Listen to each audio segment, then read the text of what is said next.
Welcome back to Blue and Blur, everybody. My name is Mark. And I'm RJ. And today, post trade deadline, we're going to talk about what's going on in the NHL starting this week.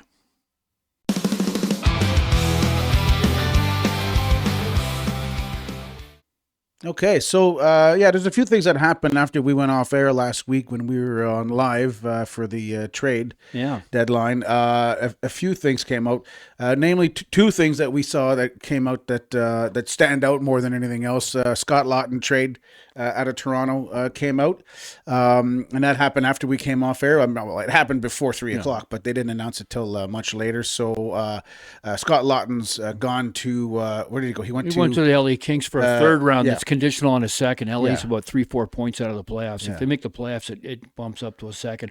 We'll go into more detail on that when we do it. We're going to do a Toronto video after this NHL video. Yeah, so. And then the other one was the big Kadri trade that came out of there too. That's a big deal. That was for, I don't remember all the particulars, but it was a couple of draft picks and a couple of prospects. Colorado's all in. They've traded a lot of stuff.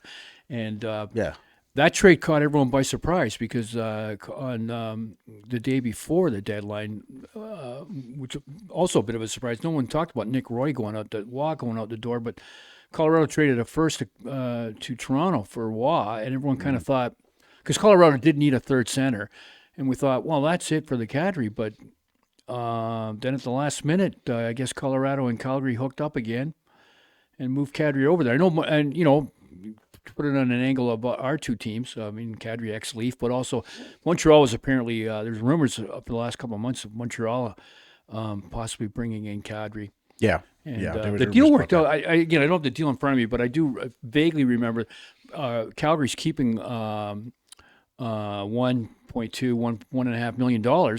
So it's only going to cost, he's signed for another 3 years, but it's only going to cost Colorado $5.6 million for a player of Kadri's capabilities. So that's, with the cap going up, that's a pretty good financial deal for Colorado. Have a player of his ilk going for under $6 million on their cap. And, he was there before. He won a cup with them. McKinnon and Makar will approve of that acquisition. They're probably pretty excited about it. And now they've got McKinnon, Brock Nelson, who's played for the U.S. Olympic team. And then they've got Kadri on the third line. They've got Nick Waugh on the fourth line. So they are set down the middle and pretty strong there. So everyone thinks Colorado's the favorite.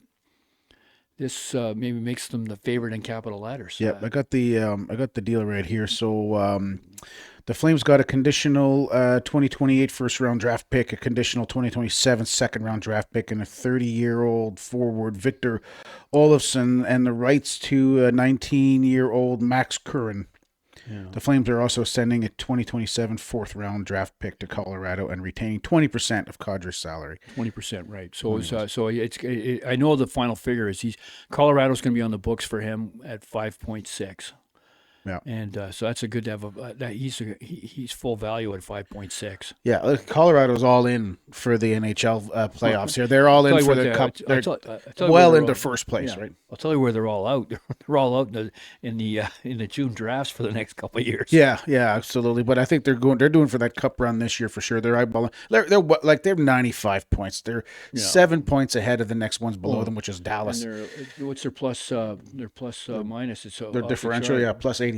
Plus, it was up to 100. It was over 100. They've actually not played well going into the Olympic break. They were struggling, and coming out of the Olympic break, they're still not setting it on fire. Well, they're on a 5-game winning streak, so they're not doing. They are on a 5. Bad. Well, before the Olympic break, they were really slow. I thought they were 3-2, 5 and. Oh, well, okay. I stand correct. Yeah, the last in their last 10, they're 8-2-0. Okay, all right. Yeah. So. The Dallas is the ones that've been a little hurting since, but they're still doing good. They're 88 points. They're second place. They're well in the second. We're going to talk about the hottest team in the NHL in a second. But touching on to recap or put the trade deadline in the rearview mirror, it was a slower one. I mean, usually the last hour is a flurry of activity. Yeah. And from when Corey Perry got traded at 1 o'clock, for about an hour and a half, there was virtually nothing going on. Yeah, and we had time to leave the house, come to the studio, set up everything before trading. I like to try to find. Why would you guys even check our videos out. So I try to find a unique thing that I don't hear the media talking about. So maybe we can stand out a little. And the media was all over it Friday night and through the weekend about how slow it was. And I think there are a couple of reasons. One, obviously, is that they cap retention. You have to have this. The cap counts in the playoffs. Yeah. There was the double retention thing, and getting into the CBA, what double retention means, and then also there was a lot of teams had a lot of no trade contracts. I think caused a lot of it too. No trade contracts, no moves seem to be really a lot more prevalent today. But I came up with another one. Yeah, I just one note on that one. Yep. I think I read somewhere, if I remember correctly, about 30% of NHL contracts right now have a no move clause. Yeah, it's jumped up. It used to be about one point it was only the Stars. Yeah. And actually, the Leafs. We always bring it back to the Leafs. The Leafs were one of the first teams to really start throwing out no moves. They had, remember the Muskoka Five back in the early 2000s. They had 5 guys with no, and it was unheard of that they had 5 guys, so anyway, no moves have become quite the thing. And of course, this is bad for the Canadian teams because I'm sure these guys who have 10 or 20 team lists that they can't be traded to. And you can bet your ass if they're playing in Nashville or Dallas, it's Winnipeg and Ottawa and Calgary, maybe even Toronto. Yeah. But I came up with another thing that I thought that I hadn't heard anyone mention, and I'm thinking maybe it's cyclical that about every 3 years, or 4, the trade deadline will be slower, and that's because if you have a fairly active trade deadline, that means a lot of first rounds and a lot of second rounds are going out. And what I'm thinking is maybe there just wasn't enough first rounds and second rounds available. Now you can say, all the 26th and the 27th had been traded in the 2 previous years, and you go, well, they can start trading 28s and 29s, and a 29 first actually went. But if you're a general manager on a bottom 10 team, you're not looking to get a 29 draft point choice, because if you're already on a bottom 10 team, your job security isn't all that great. So you're probably thinking, I can't use a 29. I can't use a 29. So I'm thinking that there was an overabundance. The draft choices had already been traded, because the Leafs wanted to do more. I think the Leafs ended up shipping out 3 players. I'm pretty sure that they would have shipped 5 out if they could have. Yeah. And the 3 they traded out, they only got 1 first round. And I'm pretty sure Larson would have gone. There's the 4th guy for sure. Yeah. And they definitely wanted a first round for Larson, but there weren't any first rounds left. And we'll get into now we're getting into a Toronto thing. We'll save that for a Toronto video. But yeah. I just wanted to. I always try to find an alternative that I don't hear the media talk about. And I think I didn't do the stats or the paperwork. It's just my eye test says a lot of first rounds and second rounds have gone out the door in the last 2-3 years. Yeah. And there wasn't enough of them to go around this year. Anyway, one last thing on trades before we move on. Surprising, no moves at all from Montreal, nothing at all, and to me, I'm not that surprised and I'm not that disappointed, because Montreal is not, and this is, I've had, I don't know how many arguments I've had with people on Facebook and Instagram in the past 3 days about this. Montreal is not a Stanley Cup winning team right now. I got to save this for your Montreal video? No. This is a trade thing, right? This is a trade thing. Everybody was saying, well, they should have traded. They should have got this. They should have got rid of this guy. They should have got rid of Montembeault. They should have got everybody. Listen, no one wants Montembeault. But it's not part of the plan. Like, Montreal's not going to start trading away their future prospects for what, 1 series win, maybe 2 series win? Because no matter who they trade right now, they're not going to make it past the second round if they make it past the first. So why would you trade away? Like, people are saying, oh, we should have traded Hage, for Kadri or for whoever was going to be coming out here, like Pareko or something. Why? Just for the short term? Oh, let's win 1 series and then we're going to get killed in the second, and then you just wasted your prospect pool. So no, I'm happy Montreal didn't trade anything. Stay the course. Wait till our rookies. We have 3 of them on the team right now. Wait till the rookies have 2-3 years of seasoning under their belts. This team's going to be a contender in about 3 years. Everybody's saying it. We have a goalie coming up, and so it's stay the course, okay, Habs fans? Be patient. It's coming. You don't need to trade away your futures today because you want to win one series, okay? It's just like, let's think big picture. Let's think 3 years from now. Stop saying, oh, we should have got rid of all kinds of people and got all kinds of other people. It just drives me crazy. It's like Montreal sees a little bit of success and then they want the cup. It's like, no. There's a plan, okay? Kent Hughes and them, they have a plan. Let them do their damn plan. And if you were a general manager and you saw the big picture, you'd probably think the same way. I guess we'll read you the intro that this is the Montreal video. Well, no, I just had to say it because it's trade related. I think Montreal was in on Kadri and price was too big. Well, yeah, they're asking for futures. And I'll tell you why they were in on players because they have a. Well, are we going to do the Montreal thing now? No. They needed a. Well, I'll save it for. Well, if you're going to talk about just trades, yeah. Okay, for the trade, they needed they have a gaping hole, and it's going to cost them. Probably won't get through the first round. Maybe they need a right shot defenseman. Caden Gould cannot play right.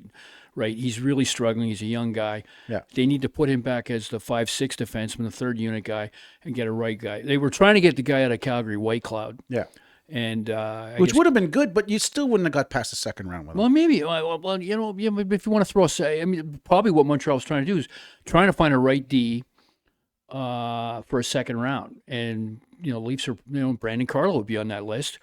And the Leafs said, we'll give them to you, but we want a first round. And probably Calgary said the same thing. And Montreal wasn't willing to give up a first round. Yeah. That's what I think happened there. Yeah. And I don't think Toronto would. But it's going to cost Montreal. Yeah. And,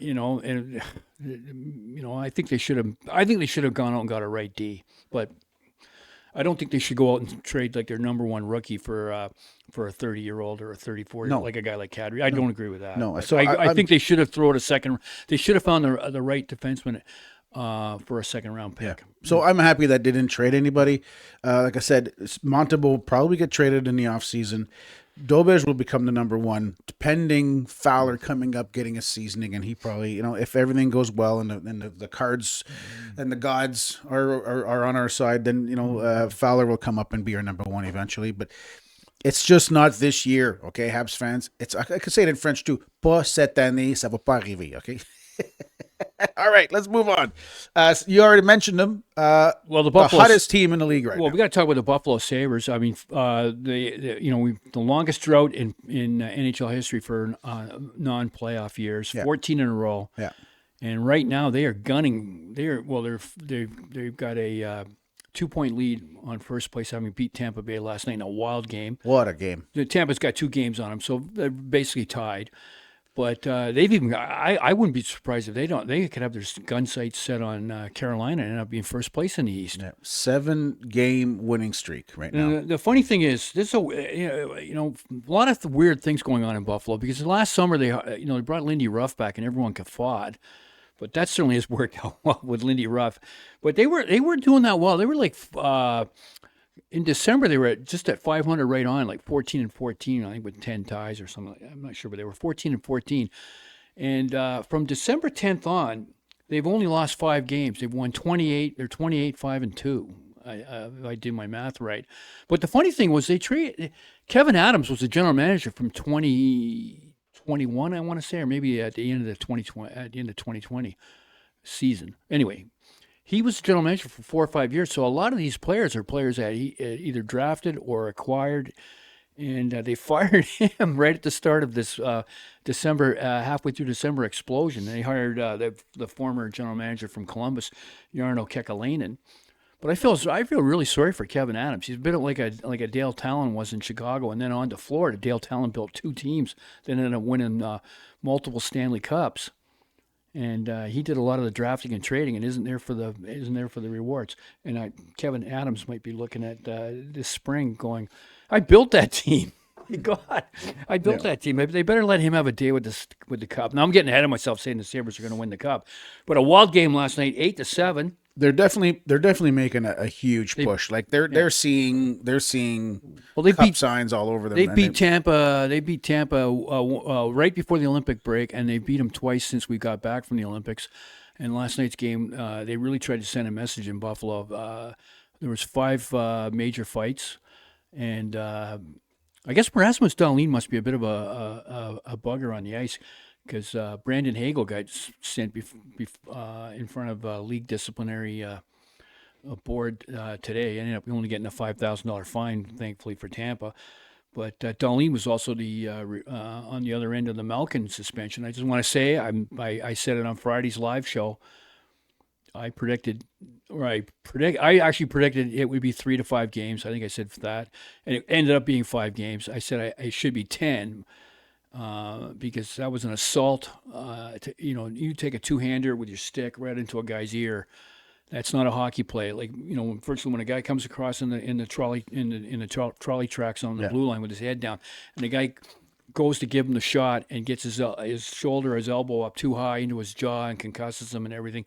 It's still a hockey play, and he may actually lift his elbow up into it, but it's still it's part of it's obstruction to break down the play. Yeah. But just taking a two-hander to a guy, you know what? That's not a hockey play. No. That's not a penalty by any stretch. It's assault. It's assault. It's a criminal. It's a criminal offense. Yeah. It's echoes of McSorley and Brashear. Didn't McSorley get charged? For that? Well, no, I think there was a charge, but I think he did go to court. If I remember, he got a slap, but he got 36 games. Yeah. So only getting, 5 games for that? I thought 5 games. And Dale Hunter did a cross-check into the back of Pierre Turchin's head 1 year, and he got half a season too. So I thought 5 games was outrageous. I don't know what they're doing there, whether Pittsburgh's getting some favoritism or what, but 5 games to me for that shot was ridiculous. It should have been 10. Yeah, just to finish off the Buffalo thing, impressive game. 15 goals scored in one game. 8-7. Yeah, 15 goals. 15 goals. Only one in the first period. The rest were all second and third periods. Like 7 goals. It was heavy hitting and a lot of fights. There wasn't a lot of hooking and holding and tripping. If you look at the penalty, it's either fighting majors,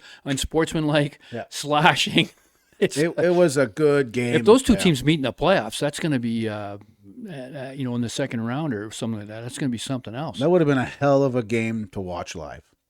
Yeah, that would have been and the atmosphere in Buffalo too. I mean, now it is absolutely. I was there twice this year, and the atmosphere is electrifying in there. It's just great because it's a hockey town.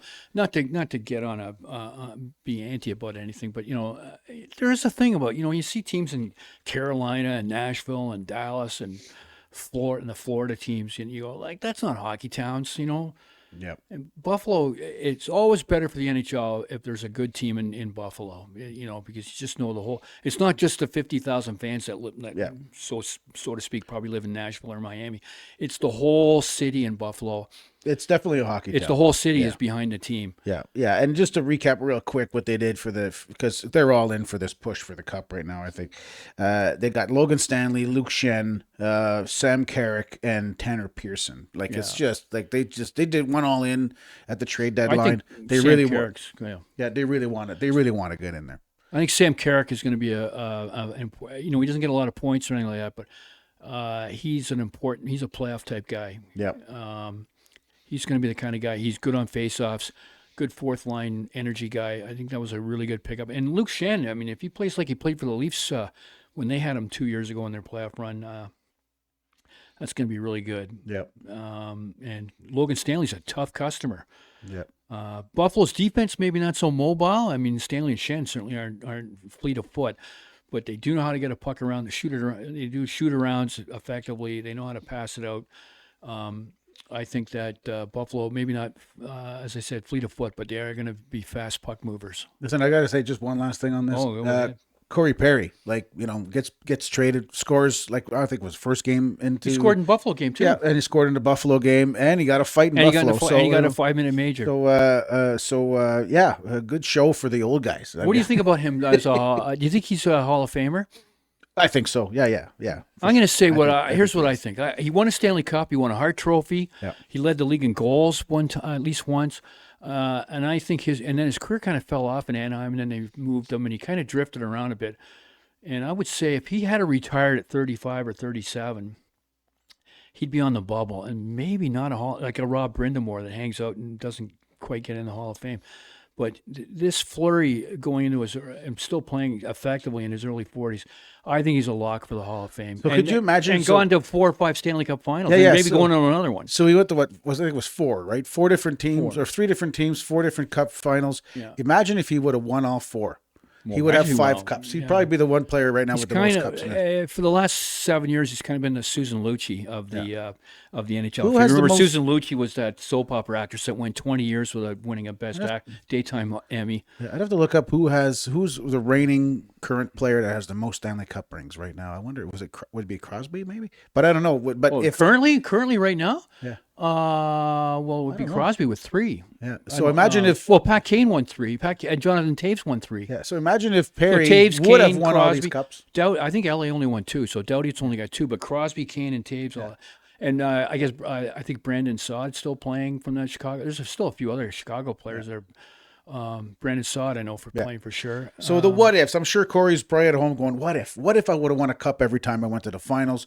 He would have a mittful of rings. He would be the current reigning champion, still on skates. Well, there was a guy just a couple of years ago, Pat Maroon won 3 in a row. Yeah. St. Louis and Tampa, he won 3 in a row. Anyways, yeah, I like Corey Perry. He's a good player. I liked him when he was in Montreal. He's a good mentor for the young kids. Anyway. Pat Maroon's not going to the Hall of Fame, but that's quite an accomplishment in this day and age. Absolutely. Win 3 cups in a row. All right. All right. Is that it for I'm really happy for Buffalo. Oh, one thing I forgot to mention, Kadri got a standing ovation on his first game back in Colorado. Well, of course he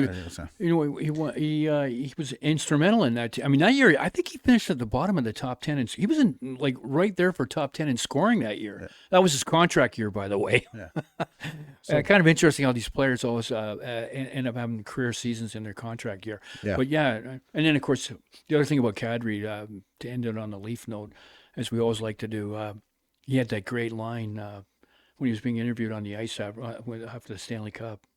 So I can't remember what the line was, but he basically said to Toronto fans, "What do you think of me now?" Yeah. Because remember in Toronto we ran him out of town. It seems like we run everybody out of town in Toronto. We run a lot of guys out of town. We're working on Matthews now. That has started. Yeah. We're going to talk about the Leafs thing later because I got lots to say about that one. Nylander for me is shining. And Morgan Riley in Matthews' suitcase. That's what's going on right now. Yeah, absolutely. Okay, so like and subscribe. Don't forget to tell all your friends. Leave your comments down below. Let us know what you think about the season so far and all these teams that are playing very well. And we'll see you in the next video where we're going to talk about the Toronto Maple Leafs.